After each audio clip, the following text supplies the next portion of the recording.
Thanks very much for having me. Pleasure to be here today. So I'll just get started without any further ado. The first thing you should be aware of is what is Red Clydeside. I'm not just going to labour the points that are in the text. The best way to explain it, in my opinion, is rather than nowadays where you can make a distinction between the economic class and the social class, for example, with teachers being the most unionised profession, it would always be considered nowadays middle class profession. But economically, they're working class. They're selling their labour, other people are making a profit, which makes them very much working class. But 100 years ago, that distinction wasn't really that relevant. If you were one, very few exceptions, you were the other. Red Clydeside was a resistance against this situation of poor living conditions, poor working conditions, and so on. Things were going on,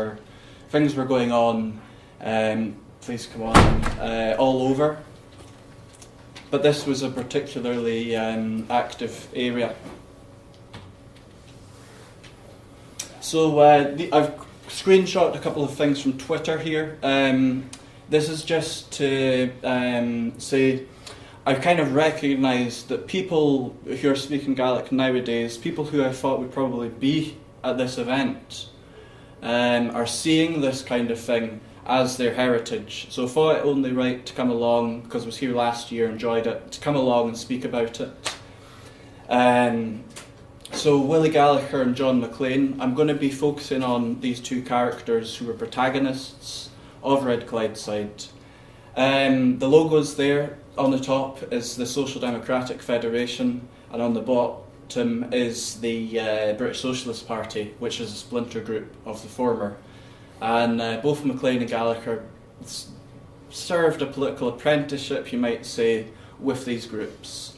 So what I'm going to do for the remainder of my talk is go more into Willie Gallacher, his background, then into McLean and his background, then I'll cover the First World War and events surrounding that before, during and after. The best way, I think, to introduce Gallacher is in this autobiographical poem. I'm just going to read it out for you. I get born, I grow up, I go to school, I grow up more, I get a job carrying milk, I continue to grow. I leave school, I get a job with a grocer, I still grow, I get a job in an engineering shop. I begin to grow in earnest. I become a Knut, I join the IOGT, I'm a hell of a fine fella. Years pass, I join the socialist movement, I lose my job, I stop growing, I go to sea. I get shipwrecked, I don't get drowned, what a pity. I'm still a Knut, I get married, then get cracked. I start growing again, smaller. I go to America, become a bum. I return, the war starts. I grow again, crazy. I get involved in strikes, I go to jail, I grow again, sad. I come out, the war goes on, so do I. The war ends, more strikes, more jail. Come out again, I go to Russia, great experience. Train on fire, adrift in the Arctic Sea. Back again, trouble again, jail again. Out again, Communist Party going strong. I become a h-òraidean, Communist Party not going stronger any longer. I become a parliamentary candidate. Great sensation, overwhelming majority, triumphant march to London. I enter, Colney Hatch, poor old Gallacher, amen. So now you have the background to the first 40 years or so of Gallacher's life in a nutshell. It'd be worth talking about his background, the sort of milieu that he came from. Depicted in this portrait is the father of Willie Gallacher, who was an Irishman. He was born in Scotland. His parents were born in Connemara, although it's believed that they were seasonal workers to Scotland, going back and forth, spending some months in either place. Gallacher's mother had links with Islay, links with Sutherland. Location of birth's not totally certain, but the family was from Paisley, and that may well be where she was from. John McLean, I'll speak about him now and a bit about his background, just as I've done with Gallacher. He's getting a poem as well. Hanna Yadson of Adsich, an Arden in Arhaten, de Hund in Gashke is over, eachdraidh ar sciolach a chesan van a Glasc'ho, san thachair am fumach, tlachdmhor againn, chionn is féchan ar sciolach. His parents were victims of the clearances, hence the picture in the corner there, which is the Helmsdale Monument.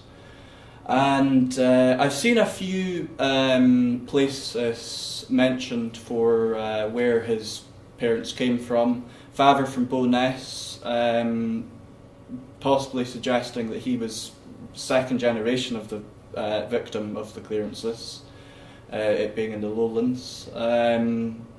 Mother from Corpac in the Tlachdmhor.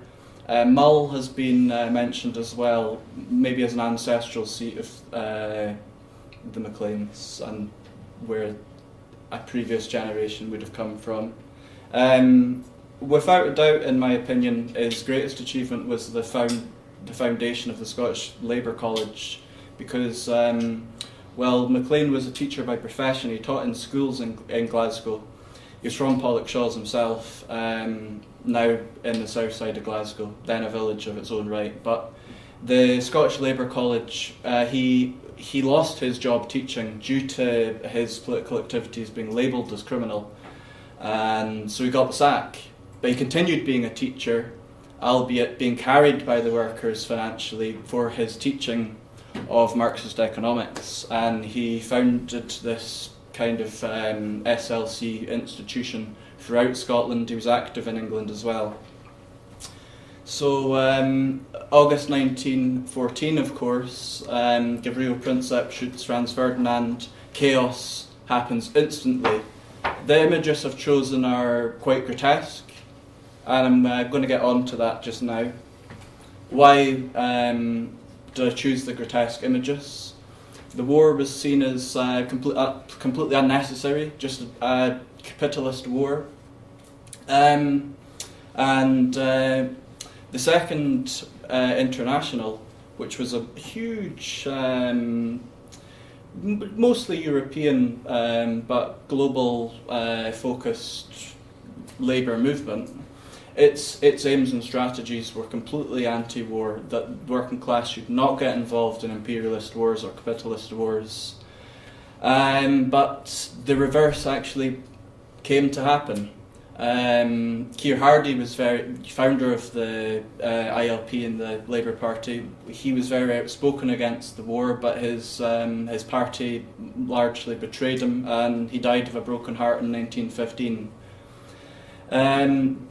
Clyde Workers' Committee, this was more of an industrial organisation with Gallacher as the chair rather than a political organisation.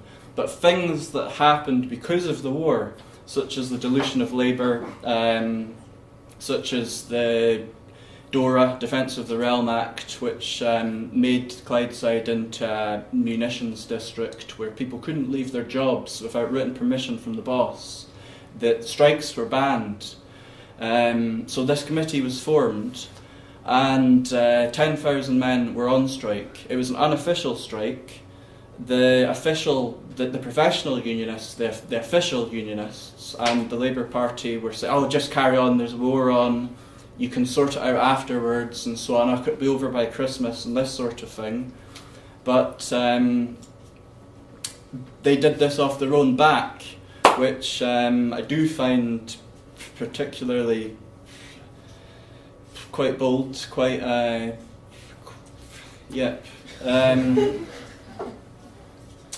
the type.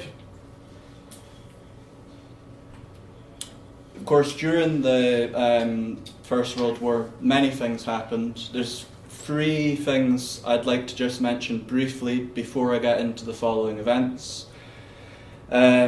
Easter Uprising in Dublin, of course. Russian Revolution, 1917, and the Highland Land League. Battle of George Square happened in 1919. Gallacher's pictured holding his head, and subsequently he's got it bandaged and he's grinning away. Davy Kirkwood, also from the COIC's line on the deck there. This was a huge riot that happened in George Square and the location where Srath Chluaidh University now is. So from George Square all the way to the Cathedral District in Glasgow, with fighting with the police, strikes, riots, and Gallacher does say in one of his books, Revolt on the Clyde, that a revolutionary moment was lost, and ultimately, at least from a political point of view, it was a failure. There's no two ways about it. Analysis of why that was have pointed that there was disparate organisations loosely with similar aims and things, but no one centralised group as such. So bear that in mind, because these two men who had been very much of the same mind, they'd been very much associated politically, they'd been great comrades, they'd been great friends, but they had this great split, which was difficult for me to research. Not difficult because it was complicated, it is complicated. It was difficult because I found it quite a distressing thing that it happened, and they diverged. I mentioned the lack of a central sort of ideology or anything with regards to George Square. The Russian Revolution and the Third International, which was very much associated with Russia, it kind of sparked the momentum for other European countries to make a centralised CP. And although originally they opposed to that, Gallacher got on board with that, convinced after a one-to-one meeting by Lenin. He was instrumental in the foundation of CPGB and in getting Scottish people on board with the CPGB. Maclean himself had previously been the Soviet consulate of Scotland, one of three of the first Soviet consulates, with America and Germany being the other two countries. But he just never got on board with it. There's been talk about his mental health. Some people have said, oh, that was just slander. I do think there was some truth in it, not that there's anything wrong with that. And he went with a completely different direction. Not to say that there was no stepping stones between these two men being in the VSP and then subsequently one being in the CPGB and one founding something that nowadays is quite mind-blowing when people find out that there was such a thing as a Scottish Workers' Republican Party. What I do find interesting is that I think it does seem quite clear that Maclean's seeking to emulate an Irish model within Scotland, which just seems incredibly obvious here. But both of them had the same attitude towards Ireland. Both of them had the same associates in Ireland. Both had many mutual associates with James Connolly. They both knew Seamus Reader, I believe. They both knew Jim Larkin, Connolly's predecessor, and so on and so forth. It's just that although they had that in common, they disagreed and they went their separate ways. So, but regardless of that, I think this is part of history that's under-discussed, known, not known about enough, and I would hope that would change. So I'll be concluding in a moment or two. I'll be finishing off with a few thoughts. Hopefully you'll participate in that. Be happy to hear any questions, comments, criticism, etc. And I don't think that there's any continuation of the parties that they were in. Maybe of the thought, but not of the parties as such, are extremely small, extremely marginal now. But progress has been made in life, especially since the end of the Second World War. I'm going to leave it at that. I'd be pleased to hear your thoughts.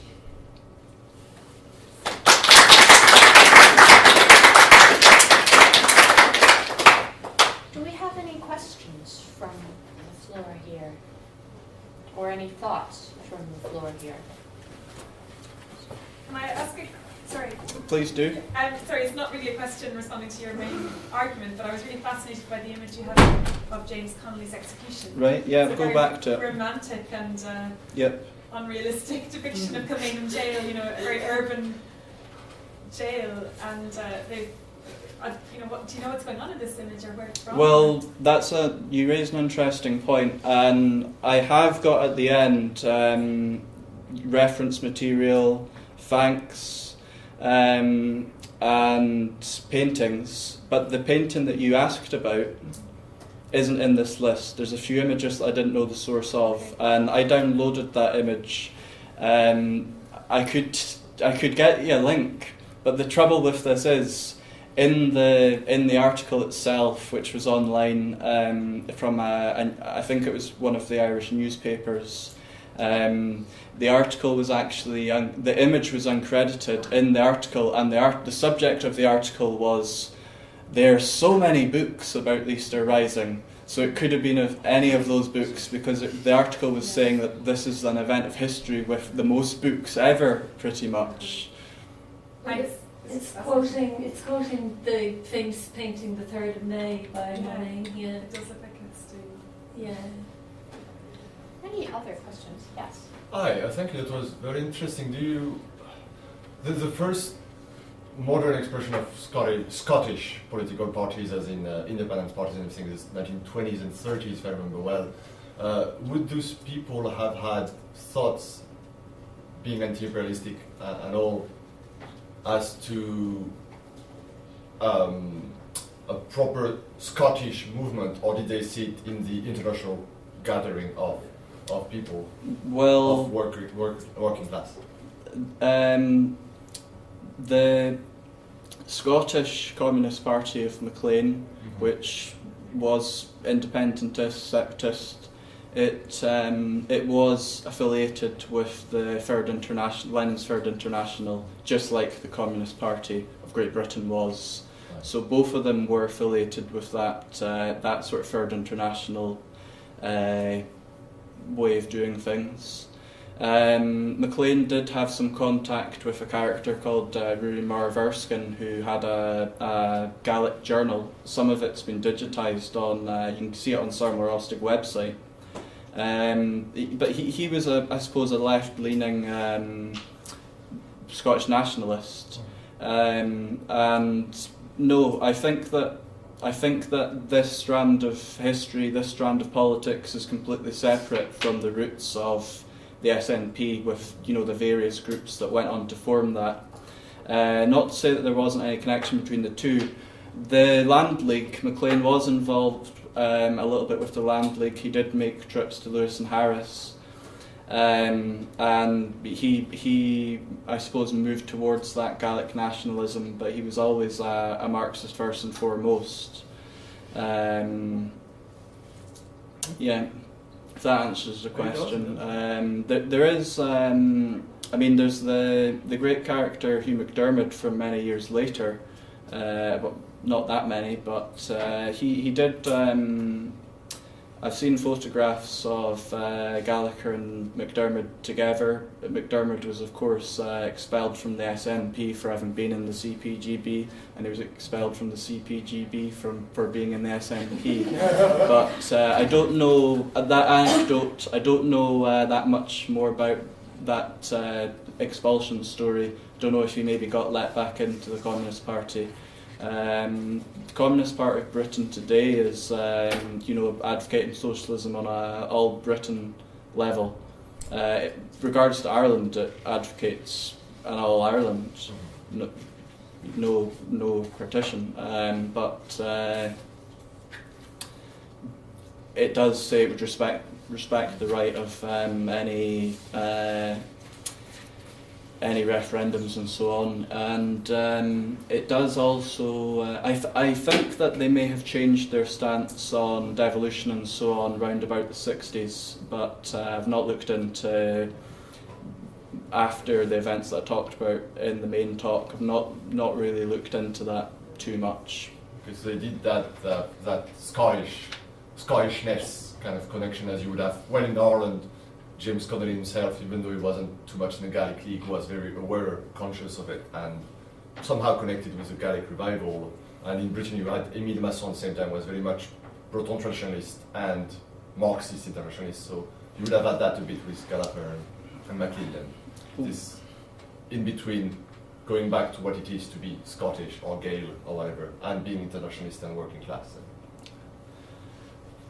I mean, I did read an article in an American sort of leftist journal, libcom.com, about the race riots that occurred in Glasgow a week prior to the Battle of George Square, and I'm not sure the truthfulness of what he was saying, but it concluded, I don't know about this one way or the other, if it's right or wrong, but it said, oh look, there's people, there's Gaels, there's Irish, there's Jews, there's people from North Wales, kind of marginal groups forming up the Communist Party, rather than just English people, who the vast majority of Britain, that they were somehow underrepresented despite being the normality. That was what that article was suggesting. There's the questions between national questions and Marxism. There's Marxism calls itself a science, says that it should be applied to the world as it finds the world. So there's no really one unified line on these things, and I suppose that the labour movement's been split on dealing with national questions until this moment. Right now, it's ongoing. Cheers. All right, any other questions here? You mentioned your paintings. Was that a Peter Howson painting that you had earlier? And you said you might say something about This that. one? Yeah. That's a Peter Howson painting from, it's quite recent actually. It's, yeah. What draws you to it? In what way were you using it? Well, I suppose it shows a sort of grotesque march to war. People are blindfolded, not realising what they're getting into. There's a little boy praying in the corner, another boy who just looks hungry behind him, and it just I find that it depicts something similar perhaps to the march to war in 1914. I don't know if Peter Howson would agree with me, but when I saw the image I decided to include it despite its grotesqueness. Yeah. And I think he has been a war artist in Yeah. the Balkans, wasn't it? He was, yeah. Don't know that much about the new Glasgow boys, to be honest, but there were paintings by Ken Curry in my slides as well, and he's in that same group of artists. What's interesting in that picture also is you've got the Crusaders in it there, which you could equate with the English Defence League as the name of one of those far-right organisations down south. And the English connection there relates directly to the Gaelic. You had a couple of Gaelic translations there, and what's just occurred to me is all of those tens and tens of thousands of people working in those Clydeside factories, in munitions and motorworks and all of that stuff, and shipyards. More than half of them would have been Gaelic speakers. They all came from the islands, didn't they? That's why Glasgow erupted in that late mid-19th century period when all that was going on. They sucked in all those people who had been from the west coast, who'd been Gaelic speakers. So in terms of Gallacher, the Communist Party, all the political stuff, most of those people that he was appealing to would have had the Gaelic tongue, would they not? I think it's a likely scenario. One thing that I've done is deviated from what I said I was going to do. When I wrote the abstract, I said I was going to do X, Y, and Z, and I've done A, B, C. But there's something called history from below, a sort of paradigm, if you will, for history. I suppose this is history from below because it's about the labour movement, but I'm focusing on these two protagonists, so it's not really history from below. I'm picking out great men, and I had originally wanted to find out how did Gaelic inform their ideology, how much was it a part in what they did, their lives and so on, and maybe I'll get to that in the future, I don't know. But to do this truly from history below and answer that question would be fantastic.